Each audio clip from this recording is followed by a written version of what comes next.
Hello, Vroomers! I'm Nick. I'm Jack, and we couldn't ask for anything better in Jeddah. This is the Saudi Arabian Grand Prix. Oh man, we do these right after watching the race, so forgive me for being really excited. I decided I don't want to do this podcast. I'm just going to keep going before you can act on that decision. Let's talk about qualifying.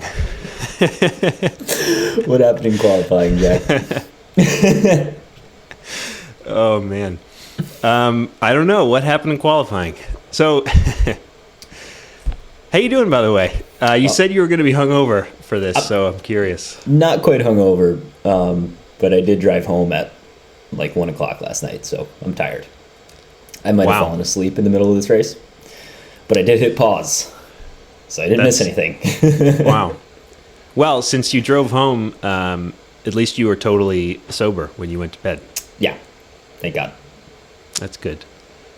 Well, qualifying, though, you were totally sober when you were watching it, I imagine. So let's start with that, and we'll see where things go. Does that sound good? That sounds good, yes. So, Q1. Two major things happen. First of all, Nicholas Latifi crashes out. Mm-hmm. That one's actually not that major. No. But he's crashed in like every single opportunity he's had so far this year. Yeah, he's doing really great at that. I think Mazepin was sort of overshadowing him a little bit in the race to the bottom, but this year it's not looking good for Nicholas Latifi. I almost want to go and read through the nitty-gritty of Latifi's contract. Maybe there's accidents built in there somewhere. Ouch. Oof. Besides that, the crazy thing that happens is Lewis Hamilton qualifies in P16 and does not make it to Q2. Lewis Hamilton doesn't make it to Q2. And George Russell is P4 this round. Yeah. Did you see the stat for Lewis? I forget what it was. It's like he only hasn't made it out of Q1 18 times, I think. Oh, wow. I didn't see that stat, but I believe that stat. Yeah, very few times this has happened to him. And I would guess that half of those are car troubles. But the car seemed fine this week. Yeah, I think this is the lowest. They said in the broadcast, this is the lowest he's qualified on pure pace when it hasn't been car troubles since like 2009. Insane. Really bad. It seemed like he was pushing too. He couldn't do anything about it. I don't know. Mm-hmm. He was saying they tried some kind of experimental setup with the car, but it's just surprising to me that a setup change could make that much of a difference compared to George, who in Q1 qualified P4. He seemed to have no issues. Mm-hmm. Anyway, that's Q1. Q2, another big thing happens. Mick Schumacher has a pretty hard hit into the wall in turn 12. He loses the car on the curb in turn 11 and smacks into the wall in turn 12. And that was pretty scary, huh? Yeah, they heli lifted him out of there. It seemed like he was okay by the time he was getting to the helicopter, but I guess it was precautionary based on how hard he hit that wall. Totally understandable in my opinion. Yeah, I think it was like a 33G impact. Oh, Jesus. To the side. And I think it was also scary because his radio cut out. Oh, wow. So when in the broadcast, they didn't show it. They didn't show the replays of it. They didn't show him moving or anything, which they would do if there was like a very serious injury. Yeah. So to me, it was very scary for a while.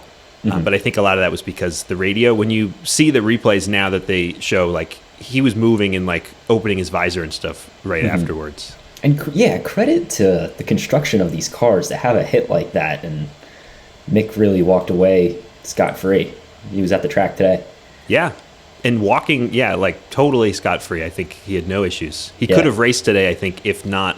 So, a little spoiler, but they didn't end up starting his car, but they said it was because they wanted to save parts. They were worried they were going to run out of parts, not because he was physically unable to, which is incredible.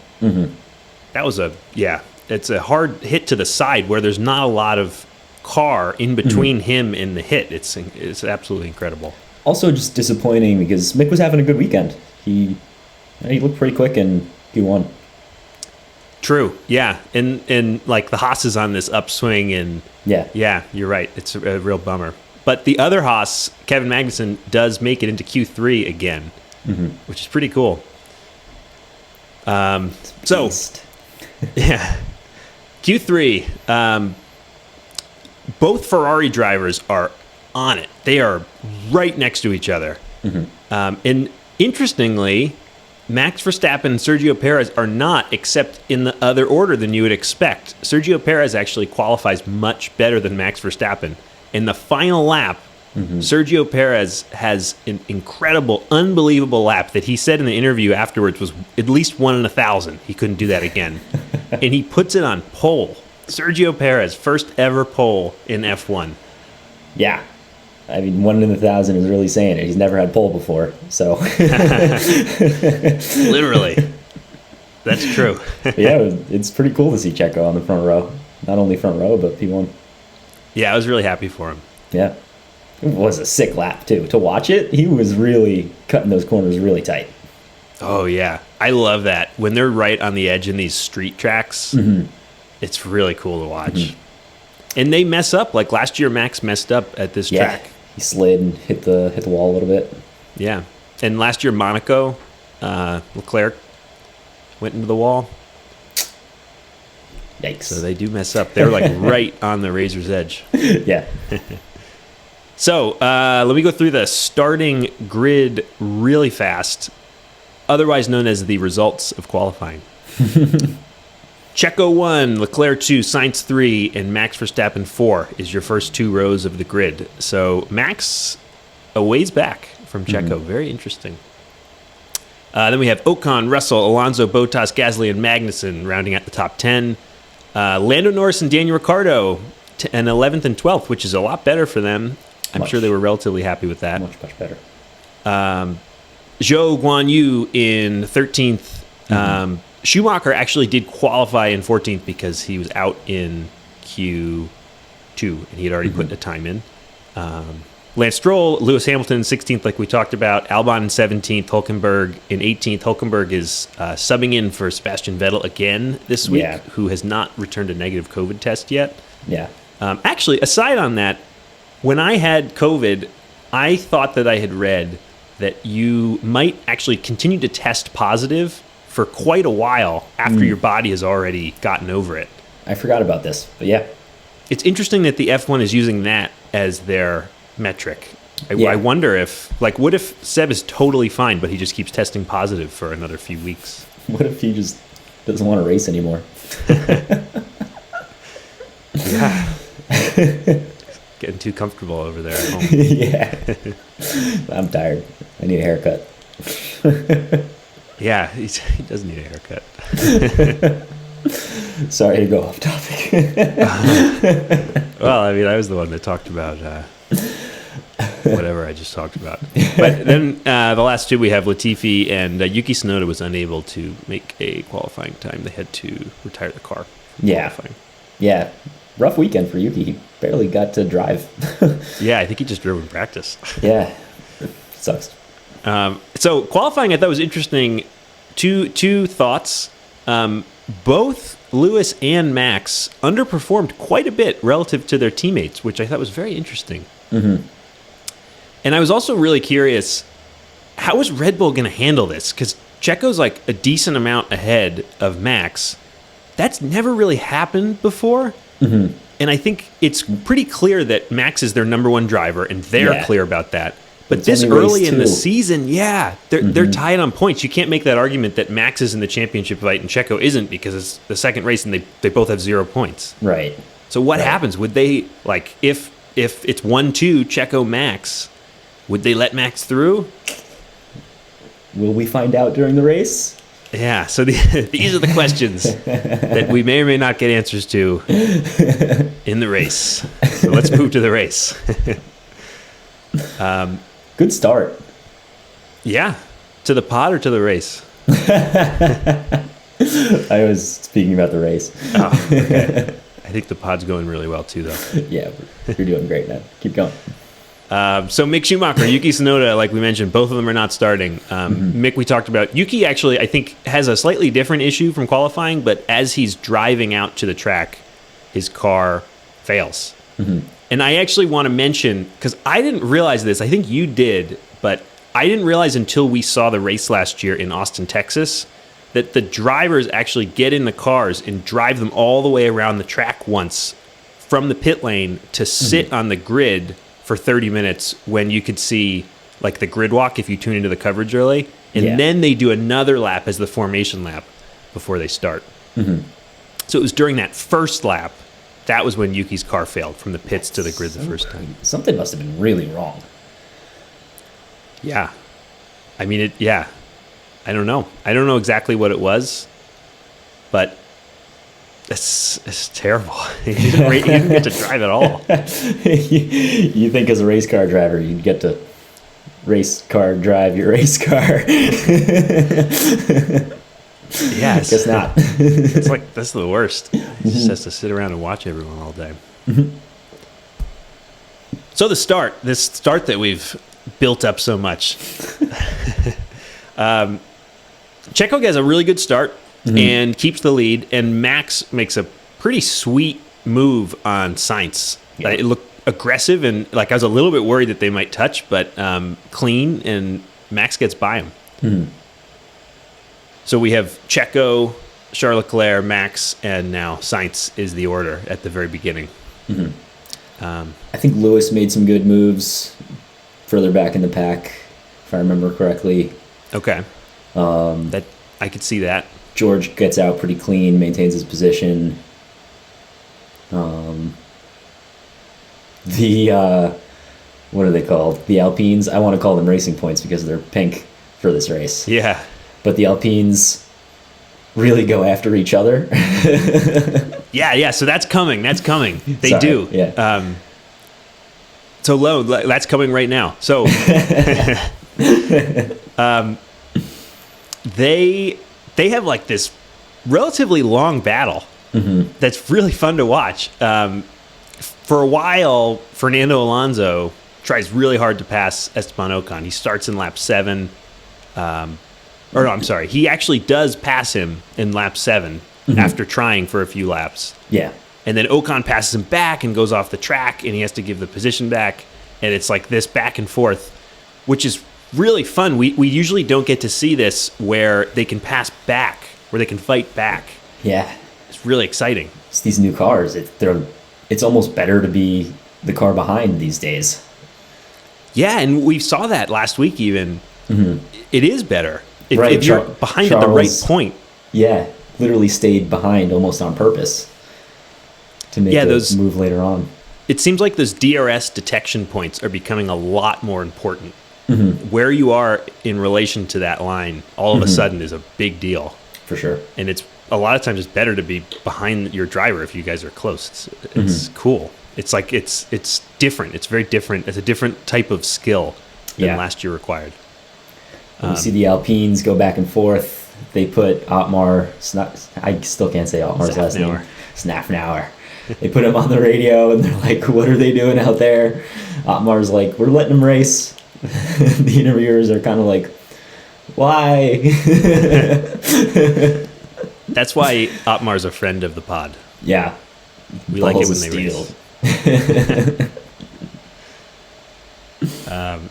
And then... So you know how this ends. What lap are we up to? Lap 13. This is when Alonso's car decides to stop running. Oh, that was a little bit later. But okay, that's how it eventually ends. Yeah. This battle ends with the Alpine team telling Ocon to hold position, and then that presumably causes Ocon to back off a little too much from Alonso and not get DRS, and then Valtteri Bottas passes. Yeah, and then in comes the fastest man on the grid, Valtteri Bottas. He's like a missile out there. He's got to be the quickest guy in a straight line. Yeah. Definitely. Well, So now the race starts to get interesting right after that exchange. Lap 15. Charles Leclerc comes on the radio, and he says he wants to box to overtake. So that Charles naturally... in second, Sergio still leading. Correct, yes. So that makes its way to Red Bull because the radio is public. And Checo boxes on this lap. Yeah, both pit crews are out. Red Bull sees Ferrari, says, I guess we have to pit, I guess. Yeah, so I guess they were worried about the undercut. So they were worried about Charles Leclerc coming in, getting fresh tires, and then going so much faster on those fresh tires for a lap that by the time Checo can go all the way around and pit again, Charles Leclerc actually is past him, and then Checo loses that track position. And back to what you were saying earlier, what will be their judgment? Will they push for Checo, or will they try to get Max the win? At this point, Checo's got pace, Max is a little held up. They seem to be committed to Checo. Yeah, definitely. That's true. That's an interesting... I wasn't thinking about that at the time, but it is... I wonder if Max was in... I guess Max was in third, but he was a little bit back. I wonder what they would have done. Because, in the old days of last year, they used to leave Checo out all the time on terrible tires so that he would slow up the car in the lead. And famously, in Abu Dhabi, it was, the best moment of the season. It was incredible. Yeah. But in this case, no. Yeah, they bring him in first. But unfortunately for them and him, almost simultaneously, again, Nicholas Latifi crashes into the barrier dramatically. He's totally fine, but he says he has no idea what happened. And he creates enough debris to cause a virtual safety car. Yeah. Which is the absolute worst thing for Checo because he just pitted. And so now the whole field is going slower. So if anyone pits right after that, their pit time is effectively a lot shorter because the field is not catching up to them as fast. And so everyone except for, I think, one other person pits. Yeah, I think except for one other person that we're caring about. But I was curious, and I think 3 people don't pit. It's Lewis, Kevin Magnussen, and Nico Hülkenberg. All of them, I think, were already on the hard tires, which is why they don't pit. Yeah. But everyone else comes in and puts on the hard tires. So most of the pack started on the mediums. But now Checo drops down to third place because of this nonsense with the virtual safety car. With a little gap, too, if I remember correctly. Maybe 2.5 seconds. To the car in second? Yeah. Yes, I think you're right. And then something interesting happens with the pit lane line. This is a little bit of a weird scenario, I think. But the way the virtual safety car works is you have to drive at 40% of your pace for the actual lap. But there's no actual safety car, it's virtual. And it's enforced digitally, so the drivers can see in their steering wheel if they're going too fast or too slow compared to their the 40% of what their lap time would be. So they call it a delta. And weirdly, that doesn't actually start to apply until the driver exiting the pits. For you, if you are in the pits, that delta doesn't apply until you've crossed the pit lane exit line and thus officially entered the track. So Carlos Sainz, who was way behind Checo, he was in 4th place, pits during the virtual safety car, and then guns it to that line coming out of the pits, and actually beats Checo to that line. And so based on the rules, now he's supposed to be in 3rd place. You would think that there'd be some other kind of limiter happening, but I guess there isn't in the pit lane. Pit lane is its own world. Yeah, so I think the way it works is there is a pit limiter when you're in the pit lane. But then there's a period, there's a point where you're still exiting the pits, but you're no longer being limited because you're not in the pits anymore, but you're also not on the track. It's this weird gray area. Oh my God. Yeah, it's I understand. It's I don't know what you would even do if you wanted to make a rule about this, but it's this weird gray area Yeah. And so Sainz is on it, and Sainz realizes this and actually beats out Checo to the line, but then Checo sort of pushes him off the track and takes the position. But so since this was under the safety car, Checo has to give that back. Yeah. So Checo actually ends up in 4th Yeah. after this. And kind of, I don't know, maybe it's not consequential, but Checo kind of just gives the position right back, and I don't think he had to. Drivers kind of have discretion as to where they want to give it back. And Checo kind of let Carlos just go right around him, which is something we don't really see with title contender constructors. Yeah, that's a good point. I think this was a very strange scenario, though, because he couldn't actually let... They were actually... So after the virtual safety car, I think like a real full safety car comes out, and Checo couldn't let Sainz by under the safety car because you can't pass on the safety car. Yeah. So his team comes on and tells him to do it right after the restart. But yeah, it doesn't like he could have played that better where he might have gotten. I was going to say DRS, but actually they don't enable DRS right away. But so yeah, play that slipstream game. Yeah. With these new car regulations. So yeah, that's true. He might have let some time slip there. All in all, I think sort of a weird event and just super unlucky for Checo. Yeah. Boy, I was there really feel bad. any other shaking up that happens? Obviously, the 3 cars that don't pit gain a bunch of positions. Magnussen, Hamilton, Hulkenberg. I don't think that anything else really happened here, did it?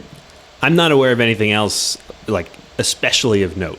But you're right; those cars that stayed out, most notably, I think Lewis Hamilton, also K-Mag, are a lot farther up the field than they were.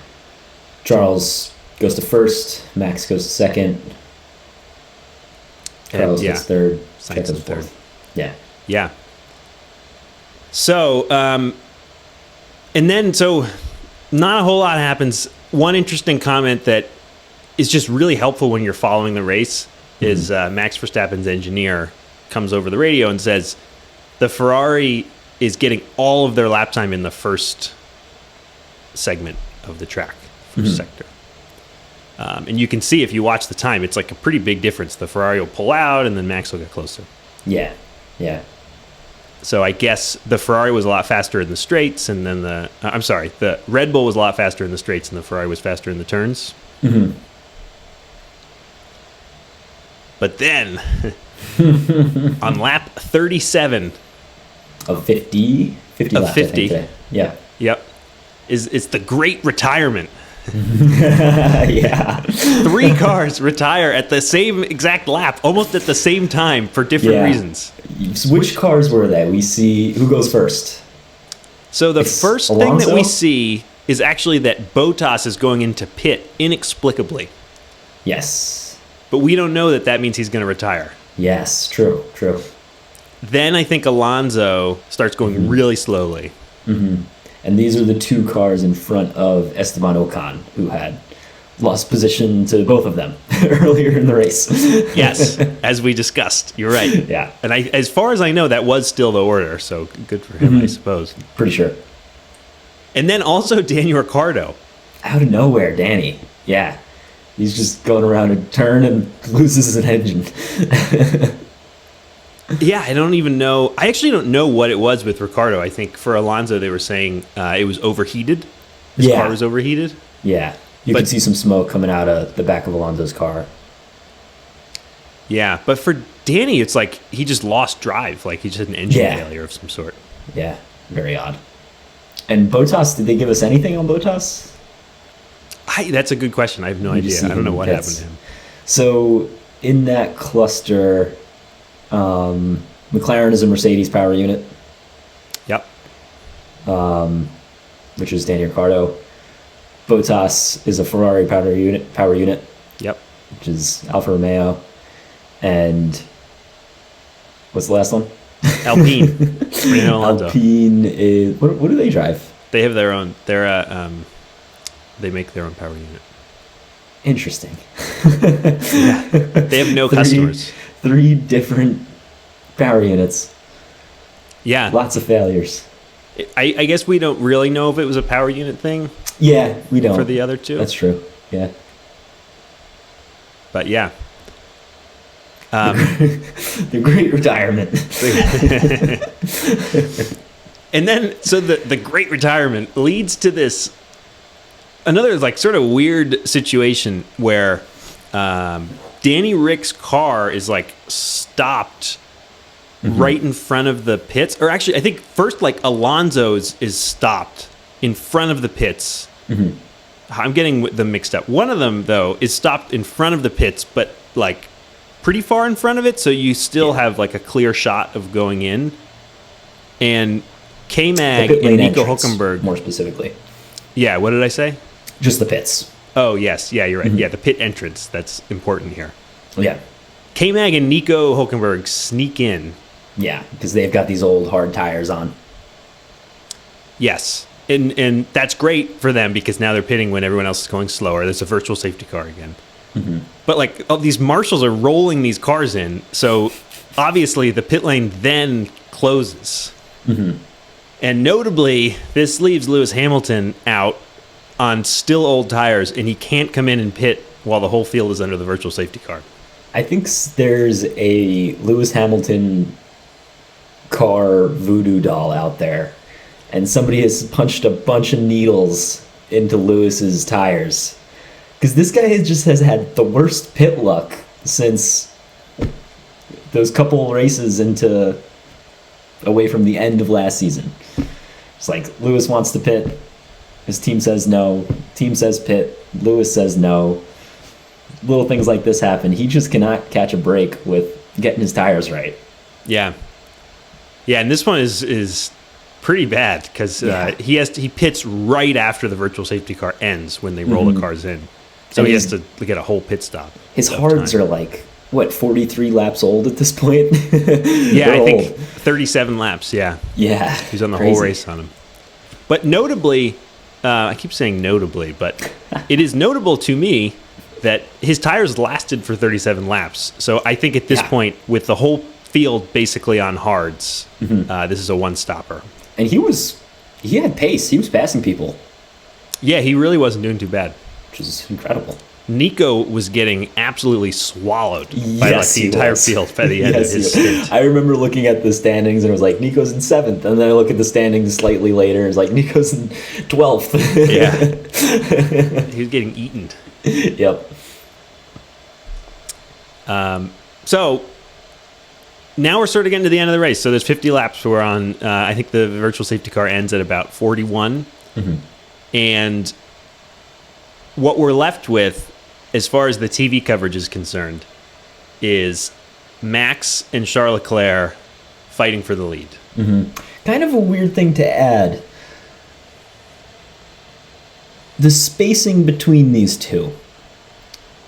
When the virtual safety car starts, they're like 2 seconds between each other. Char in first, Max in second. And then the safety car starts, it turns into like 4.5 seconds. And then they put the camera back on these guys, and Max is like, it looks like he's a second behind Leclerc.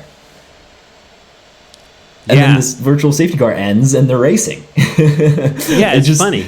It probably makes sense, but I can't really make sense of it. I don't know.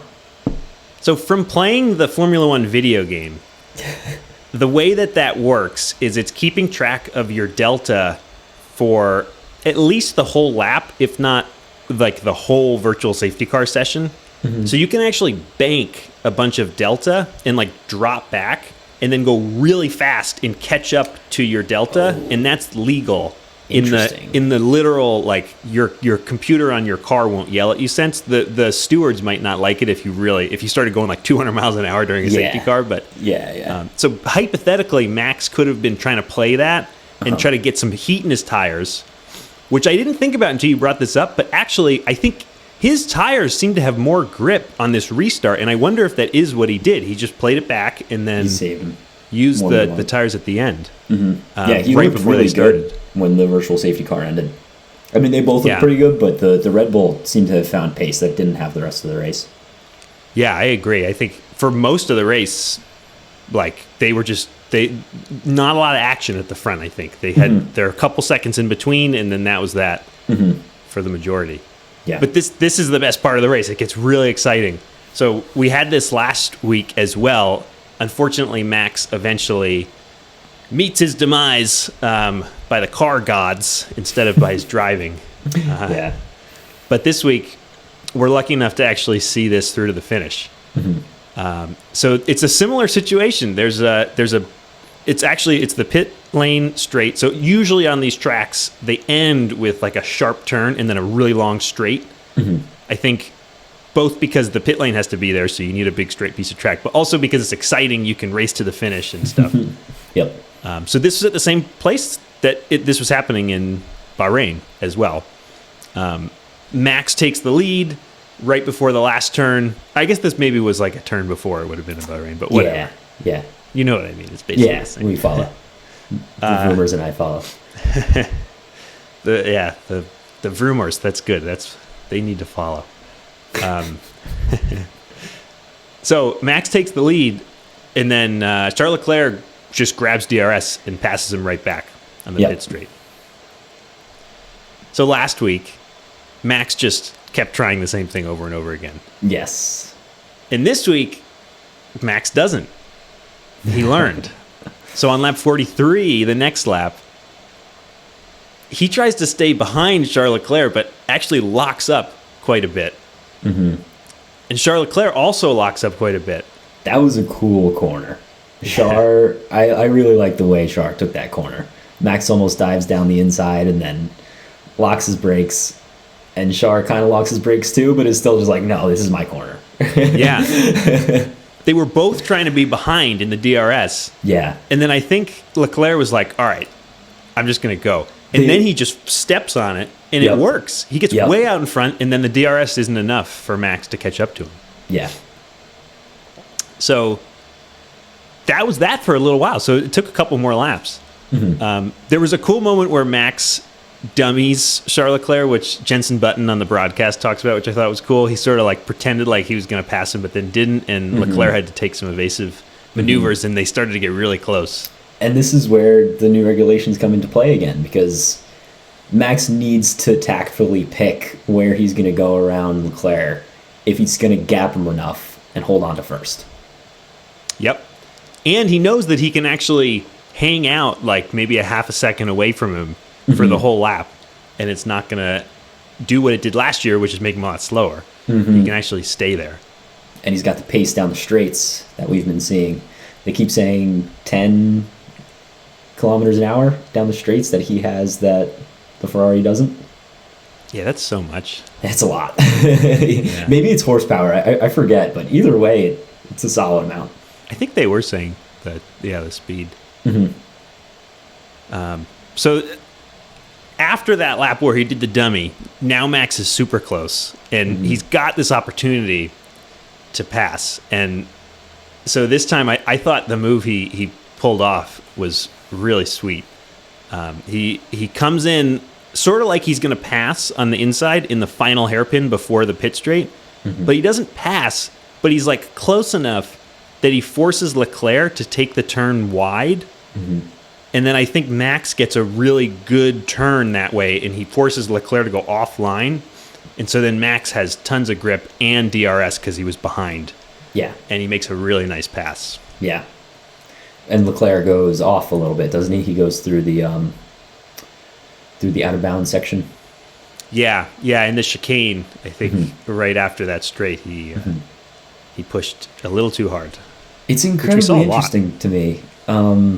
Like we were saying, the Red Bull seemed to have found pace. Maybe it's that the Ferrari was losing pace, but it wasn't really showing it. But Max's tires, you'd think, especially after the lockup, well, Leclerc locked up too, but Max locked up a lot worse. And then Max continued to just have that blistering pace. I couldn't believe it. Yeah, that's true. And the Ferrari engineer told Leclerc that the Red Bulls were having worse degradation. Yeah. Bulls, he was on hards. I think that maybe that was a factor here. I'm pretty sure Leclerc was on mediums, and Verstappen was on hards, and they had a similar amount of laps into their tires. So that could have been a factor here. I was thinking that they were both on hards, the same. but I'm not sure. It's strange though. Yeah, it's surprising. Yeah. At any rate, Max does make it by and survives one lap of an attempt at a pass back by Leclerc. And then Leclerc actually lines up a pretty nice attempt for lap 49. Mm-hmm. And Alex Albon and Lance Stroll come together in the first sector, and that requires Leclerc and Verstappen to slow down. And so he can't go for the move. I love Alex, but he was fighting for last. Yeah. And granted, fairly inconsequential yellow flag, but he caused the yellow flag on the last lap of the race, fighting for the non-retired cars last. That's accurate. Alex. That's all true. Yeah. He also did get a 3-place grid penalty in the next race for because of if you watch that, it's totally Alex's fault. Stroll could have given him more room, but it was a move that Alex probably shouldn't have been making. Yeah, I do like Alex though, and I like when people go for moves. So yeah. So that's the race. Yeah. At the end, it's really just all about the fight for the lead, which is exciting. Mm-hmm. And you really don't see in the broadcast anyone else for the last 15 laps. And there wasn't really much else happening. Not very racy, at least. Lewis goes from 13th to 10th, I think, from his pit to the end of the race. Yeah, I think that's right. George, credit to George, he had a great race, nice and clean, but there was no one for him to race the whole time. He wasn't by anyone the entire time, and I think he comes through in 5th, right? You're right, yeah. He actually mentioned this in the beginning of the race. Mercedes is in this weird no man's land. Yeah. Of course, not Lewis, but George is. Yeah, yeah. So let me just run through the lineup real quick since we're talking about it so you can get a reference. Max Verstappen in first, Charles Leclerc in second, Carlos Sainz in third is the podium. Sergio Perez ends up in fourth, which is he must be gutted after qualifying in pole and racing a good race. He was comfortable in the lead. He just got unlucky. Had the fastest lap for a while too, I think. Yeah, it's a bummer. But it's good to see at least. I like him, and I'm glad that he's up there with Max, and he can sometimes beat Max. I think that's really what he needs to be doing, and it's great to see him actually doing it. For sure. 5th place, George Russell. Then we have Ocon Norris, P7 for McLaren, which is way better than last week. Yeah.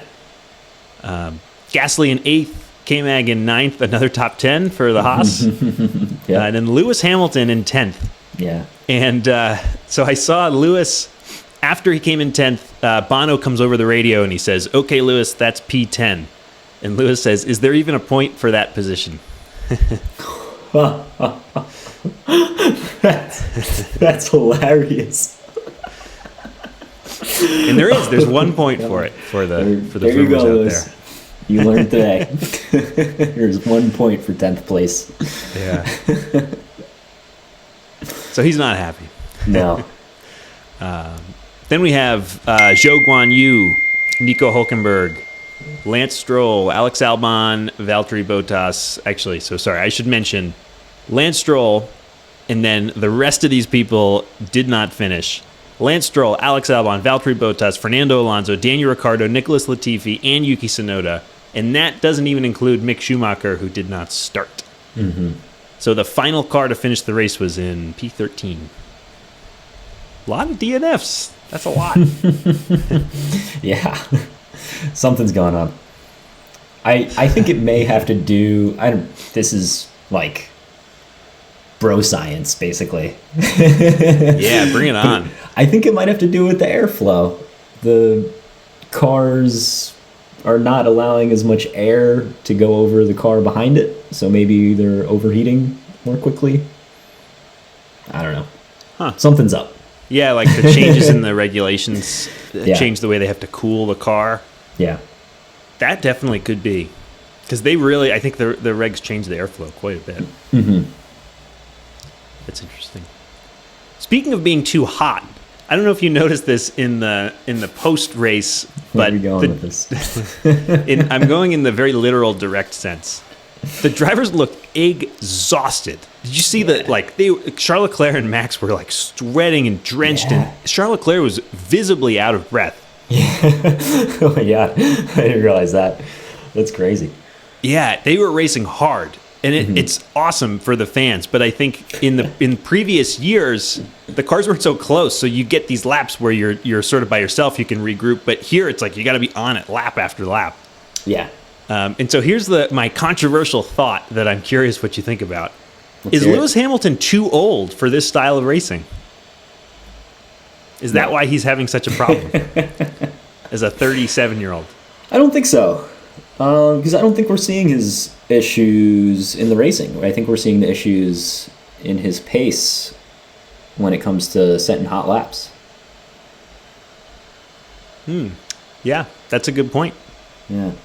Yeah, he Like, seemed to I have a think- pretty decent race. Yeah, he was moving All well things through the considered. pack. Yeah, obviously qualifying was an issue this week. And last week his qualifying wasn't great.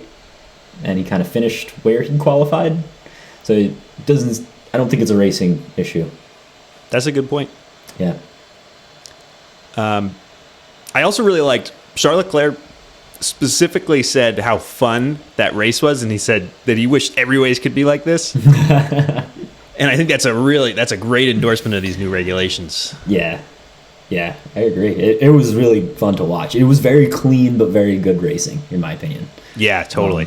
Max had some complaints about where Leclerc was putting his car in reference to the pit lane line. But nobody else seemed to have an issue with it, so maybe Max had a different understanding of the pit lane line than everybody else did. Yeah, he was But he won complaining a lot. anyway, so... Yeah. Sometimes I think in the moment they're just so keyed up, like every little thing they're like, he going over the pit lane, whatever. But it's actually not that big of a deal. For sure. Yeah, he was complaining a lot. I think it's a little different now that he was like the underdog last year, but now that he's car number one and he's the world champion, the complaining, it hits a little different. I think it makes him seem a little bit worse. This is coming from a big Max Verstappen fan. Yeah, I like Max a lot. I'm glad he won. Yeah. But I don't know. I think you got to act a little bit differently after you've won the world championship. And I feel that way about Lewis, too. Like, Lewis constantly has this mentality of, like, everyone's out to get me. Yeah. And sometimes I think that doesn't hit right because he's won 7 world championships. Yeah. Like, they can't be that much out to get you. That's pretty incredible. He's, like, one of the best drivers of all time, maybe the best. Yeah. So we'll see how that progresses in my head throughout the I season. have thoughts about the uber successful athletes out there. They're all Yeah. psychopaths. I think this is maybe we'll start a different podcast to talk about that. I wonder if anyone would listen to that podcast. I know I wouldn't. Well, I have some questions for you. Really? Where do you think the retired cars would have finished? How different do you think the results would have been if these cars didn't stop? That's a good question. Lewis doesn't get his 10th place 1-pointer. I would say probably not. Yeah. I think Albon, Ricciardo, Latifi, I don't really care about. Like, they're not going to... I like them, but they're not going to place in a place that makes a difference. Ricciardo actually might not have been doing too bad when he crashed out. I don't even know. I don't know. I really what it was. can't remember. Or he didn't was- crash, but when his car failed. Yeah, he was out of the points, so I wasn't really following his position. Yeah, he didn't get a lot of TV time. Yeah. I think there's a very high percentage that either Bottas or Alonso would have been ahead of Hamilton. Yeah, I'd agree with that. Yeah, I think Ocon ended up in 6th. Alonso was ahead of him. Mm-hmm. Actually, like we were talking about, Bottas was, at least at one point. I think easily, they probably both would have been right in that 6th place, 5th, 6th, 7th range. Yeah, the fight for the back of the points, essentially. Yeah. Yeah, what do you think about the DNFs? Any differing opinions? No, not really. It's just something I was curious to ask because I hadn't really thought about it. Yeah.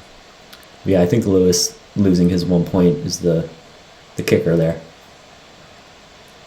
Now I have a question for you. Oh. Do you keep getting the Haas and the Alpha mixed up? I think I've mixed up Bottas and Magnussen like 5 times so far this year. I don't think I have. I'm pretty sure Crofty did it once too. Crofty was mixing up a lot of stuff for the first race. He was saying some stuff that was totally untrue because he had the cars wrong. More specifically, the drivers wrong. He was really mixing up who each car was. Yeah, no, I don't think I've been mixing that up. Sorry, man. That's okay. I'll move on to the next thing now. Okay. Somberly. Drivers' Championship.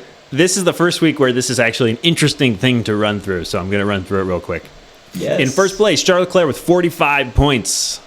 Carlos Sainz in second place with 33 points, which means the Ferraris have the 1-2 in the Drivers' Championship. And Char gets the hot lap today, right? Quickest lap of the race. Oh, that's a good question. I believe he did. That looks right. Yeah, I think he did. Yeah. Mm-hmm. I actually don't have that written down, but looking at the points awarded, it looks like he got it. Yeah. So, Max is in third now with 25 points. George Russell in fourth with 22. Lewis Hamilton in fifth still with 16. Esteban Ocon in sixth with 14. Checo's in seventh with 12. K-Mag in eighth with 12. Tied with Checo. Haas having a ripper over here. They haven't Yeah. had this many points in ages. I hope it continues. They didn't have any points last year, that's for sure. Yeah. Valtteri Bottas in ninth with 8 points. Lando Norris in 10th with 6. Yuki Tsunoda in 11th with 4. Pierre Gasly in 12th with 4, tied with his teammate. Fernando Alonso in 13th with 2. And Zhou Guanyu in 14th with 1. And everyone else with 0. In the Constructors' Championship, which conveniently has half of the names of things for me to read, Ferrari in first with 78, Mercedes in second with 38, Red Bull in third with 37. Wow. Alpine in fourth with 16, Haas in fifth with 12, the Alpha in sixth with 9, AlphaTauri in seventh with 8, McLaren in eighth with 6, and then Aston and Williams both have 0. I think there's a good chance that every team scores points this year. It seems like it, yeah. Except maybe Williams. I think that there's a good chance that they'll get some points this year. Yeah, somehow, some way. So that was the race. A couple other random things. And this is my favorite question called the miscellaneous, or the favorite question. This is my favorite section called the miscellaneous section. Mixing up my words a lot today. I listened to a really interesting interview with Carlos Sainz the other day. He's on the Beyond the Grid podcast, which I recommend. It's run by, I think it's run by F1, but they do long-form interviews with Formula One people. And often they do, like, the major names. They've done all the drivers, I'm sure, and they'll do the principals and stuff. And it's pretty interesting. And the one thing I wanted to bring up, he actually went into a lot of detail about his driving style. And he said that he prefers an understeery car to an oversteery car. And the reason is he is really good at turning the car. So he wants to be able to turn it. That's what he does. He makes it turn because he's so strong. So if it's oversteery, he just has a lot of trouble because it's turning for him, and that's what he likes to do. So he likes to have it understeering so he can do his thing. And this was in reference to why Daniel Ricciardo is having a lot of struggles at McLaren, because Sainz and Ricciardo raced together at Red Bull at. I think they were together at the AlphaTauri before it was AlphaTauri. Okay. And then also at Renault, I think. Mm. And they might not have been on the team at the same time. Maybe at Renault they were for a year. I'm not, but they were on both of those teams. Yeah. At different points in their career. So yeah, definitely. Maybe they were on the same time. Anyway, I thought that was interesting. Mm-hmm. Any thoughts on that? You think some tracks will play to his strength better, some tracks won't? All in all, will that put him in front of or behind Leclerc? Yeah, I don't really know. I mean, I don't know shit. It's an interesting question. I'm not sure if I can think of a way that the track would lend itself to understeering and oversteering other than the track they raced on in Qatar. Mm-hmm. I remember hearing that it's because it was a motorcycle track, all the corners are, I think it was like they were sharper at first and then they widen out. Mm-hmm. Because I guess that's how you like to take a turn when you're racing a motorcycle. Yeah. So that feels like it would be good for an understeering car. That's all I got. More bro science coming at you. The Vroom Podcast, where we attempt to answer very technical questions with no experience or prior knowledge.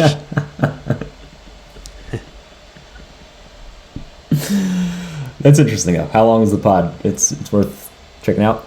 It's like an hour. Yeah. I think it's very worth at least subscribing to Beyond the Grid and just checking, because every week they'll release one, and sometimes they'll talk to someone that you're very interested in. Cool. Speaking of technical things that we know a lot about, do you want to talk about the new gearbox rules? Oh, can I remember them? I remember I sent you them. Okay. Nitty gritty. So some people will be familiar that in the past gearboxes have been replaced mid-season, and that there is one gearbox structure. And how many did you get? You get 3 or 4 throughout a season? That's a good question. Last year, I'm not something sure. Like that. Yeah, but regardless, if you go over that allowable amount, you start to incur penalties on yourself.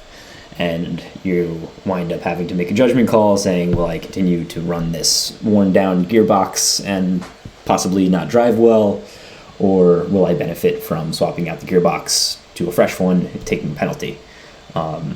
It's a time penalty, correct? Or a place penalty? I think it's like, I think when they change the... Yeah, it might be 5 places. I know when they do the engine, it's like the first one you got to go to the back of the grid, and the rest of them are 5 places. I don't really remember about the gearbox. Yeah. But still something, maybe the details aren't as important, but this year there are 2 pieces to the gearbox. So there's a gear and a box. You could visualize it as. And your allowance for each of those is 4. So you could have 4 gears and 4 boxes. I believe there have already been some swaps. I believe Mercedes is not happy with their gear or their box. Yikes. But yeah, if you can do a better job explaining, go for it. I think that was great. Thank you. Do you want to talk about the other thing you sent me with the women F1 drivers? I don't really have much to say about it, but I thought it was pretty cool. 2 women drove F1 cars around this track, which is the first time women have ever driven F1 cars in this country. In Saudi Arabia. Saudi Arabia, yeah. Very cool. There was actually another thing that you sent me that I think is interesting enough to bring up, but I don't have the data on this after the race that we just witnessed. Mm-hmm. But it is the penalty points. Yes. 12 penalty points equates to 1 race ban. Yeah. And Yuki Tsunoda has 8 penalty points. Hell yeah, he does. Did you actually look into why he does? I did. I can't remember, though. I remember there were like 3 of them, and they were very high point penalties. Oh. Yeah, this some podcast this is. I also don't know why. We'll come at you next week with the details, but Some hot point penalties. the way this works is that they are essentially incurred against your driver's license. Like, if I was to text while I was driving, I would get points on my license if I were to be caught and pulled over for it, and that sticks on my license for 10 years or something. Same thing happens with F1. If a driver such as Yuki Tsunoda drives another driver off the track and the marshals decide that it was on purpose, or I can't think of the word, but intentional, yes, then they will put points on your license, and those points hold for a year's time, literally a year to the day that the incident occurred. You will have the points on your license, and as Jack mentioned, if you incur 12 of these within a year time frame, you are disqualified from a race. That's interesting. The year thing is quite interesting. Mm-hmm. That it's not just for the season. Yeah. Both Max and Checo have 7. Yeah, pretty high. Yeah, it's a little scary. You almost start playing a game. It's almost like basketball. You start playing the foul game. Yeah, you have 5 to give, so Yeah. You better give some. Better than giving none. If you're going for a championship, you gotta take your penalties. Yeah, What about next year? that's true. Mm-hmm. Lewis is always cited as the campaigner, like the one that's really good at playing the long game and Mm-hmm. playing for the championship and potentially playing for the multiple championships. And he only has 2, so that checks out. Yeah. I think he also gets previously got some favorable treatment. Maybe. Who are we to say? Mikey, no.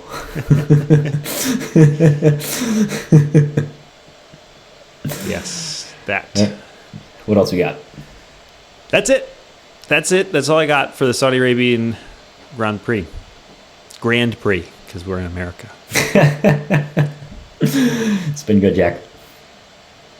Yeah, this was fun. So next week is Australia, except it's actually in 2 weeks. It's not next week, but that's the next race. Yes, and I'll be in Switzerland. Wow. Yeah, lots of time zones at play here. This is a good race to be in Switzerland for, though, because it's on at 1 a.m. here in New York. Okay, I have a friend who refuses to acknowledge the existence of this podcast, but she's a big F1 fan. And she's thinking about throwing a party at a bar by Union Square to watch the race at 1 a.m. That's a good idea. So hit me up for the location, guys. I'll be in Switzerland, but I'll share it. Yeah, you should drop the location to all of our fans. And then when they all show up, she'll have to realize that this is a real podcast. Yeah, somebody plug headphones in her ears and start playing this. All right, well, that's our project. I don't think we will see you next week because there is no race, but we will see you in 2 weeks. So stay safe out there, rumors. Cheers.